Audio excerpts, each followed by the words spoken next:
Ignition system অর্থাৎ Bangla translator দিয়ে অনেক কেটে কেটে দেখলাম। ইগনিশন মানে ঝলক অ্যান্ড সিস্টেম মানে ব্যবস্থা। ইগনিশন সিস্টেম উইচ মিনস ঝলক ব্যবস্থা। আমরা সহজ ভাষায় ধরে নিতে পারি, আমরা গাড়ি স্টার্ট বা চাবি দেওয়ার পর যেই মেকানিজমের কারণে ব্যাটারি থেকে বিদ্যুৎ সঠিক মাত্রায় সঠিকভাবে প্রবাহিত হয়ে ইঞ্জিনের সঠিক জায়গায়, যাহাকে আমরা স্পার্ক প্লাগ বলে জানি, সেই মহাশয়কে স্পার্ক করতে হেল্প করে, সেটাই আসলে সেই মেকানিজমটাই হচ্ছে আসলে ইগনিশন সিস্টেম। ওকে, এখন আমরা গাড়িতে চাবি বা স্টার্ট দেওয়ার পর ব্যাটারি থেকে কারেন্ট ফ্লো হয়ে এই যে এখানে এটা হচ্ছে ইঞ্জিন ইগনিশন কয়েল, এই ইগনিশন কয়েলে আসবে, তারপর ডিস্ট্রিবিউটর বা বিভিন্ন অংশে যাবে। কয়েলের ভিতরে মূলত সেকেন্ডারি অ্যান্ড প্রাইমারি দুটো কয়েল থাকে, সেটা দিয়েই আসলে বিদ্যুৎ বিভিন্ন অংশে প্রবাহিত হয়। ইগনিশন কয়েল থেকে বিদ্যুৎ সরাসরি এখানে ইঞ্জিনের এই অংশে প্রবাহিত হয়, যেখানে বৈদ্যুতিক মাত্রাটা কিছুটা বর্ধিত হয়। আর ইঞ্জিনের এই অংশটা সরাসরি ক্যামশ্যাফটের সাথে সংযুক্ত, যার কারণে হচ্ছে এখান দিয়ে যতটা সিলিন্ডার থাকে ইঞ্জিনের ভিতরে সেই অনুযায়ী ততবার এখানে যে ব্রেক আছে সেইটা ধরে এবং ছাড়ে। সাপোজ আমরা এখানে 4 সিলিন্ডারের ইঞ্জিন দেখছি, আর অন্যদিকে ইগনিশন কয়েলের ভিতরে বিদ্যুতের ভোল্টেজ মাত্রাটা অনেক বেশি বাড়ে, আর সেটা এই যে ইগনিশন ওয়্যারের মাধ্যমে ডিস্ট্রিবিউটরে আসে।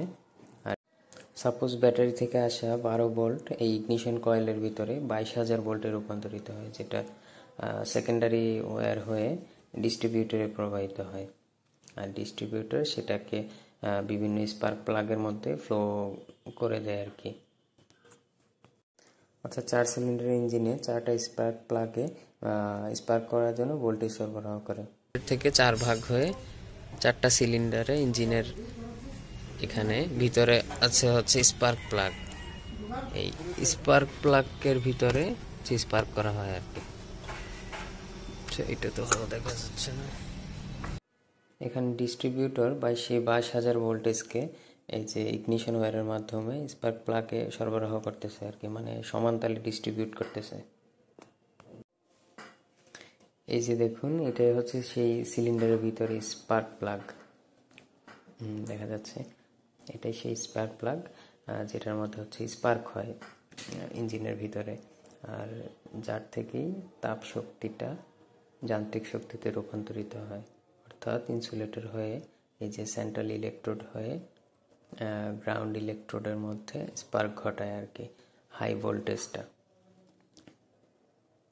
আর এই স্পার্কের কারণেই সেখানে তাপ শক্তি রূপান্তরিত হয়, আর সেটাই ইগনিশন সিস্টেম। অর্থাৎ এই ফুল প্রসেসটাই হচ্ছে ইগনিশন সিস্টেম, মানে অর্থাৎ চাবি দেওয়া থেকে ইঞ্জিন সচল করা পর্যন্ত ফুল ইলেকট্রিক প্রসেসটাই। আসছে কোথায়? ডিস্ট্রিবিউটরের নাম কি? ডিস্ট্রিবিউটর থেকে ভাগ হয়েছে কয়টা? 4টা। তাহলে আসছে একটা, বের হয়েছে 4টা। তাহলে কত সিলিন্ডার গাড়ি এটা? 4 সিলিন্ডার। ঠিক আছে, এটাও হাইটেনশন লিড। হাইটেনশন লিডের মাধ্যমে আসছে কোথায়? স্পার্ক প্লাগে। এর ভিতরে স্পার্ক প্লাগ দেখেন, মোটরসাইকেলের গুলো যেরকম ওরকম। ঠিক আছে, তাহলে ইগনিশন কয়েল থেকে ইগনিশন কয়েল থেকে এটা থাকে। হ্যাঁ, ইগনিশন কয়েল থেকে স্পার্ক প্লাগ। ঠিক আছে, টোটালটার নাম কি? Ignition system. ঠিক আছে, ওকে।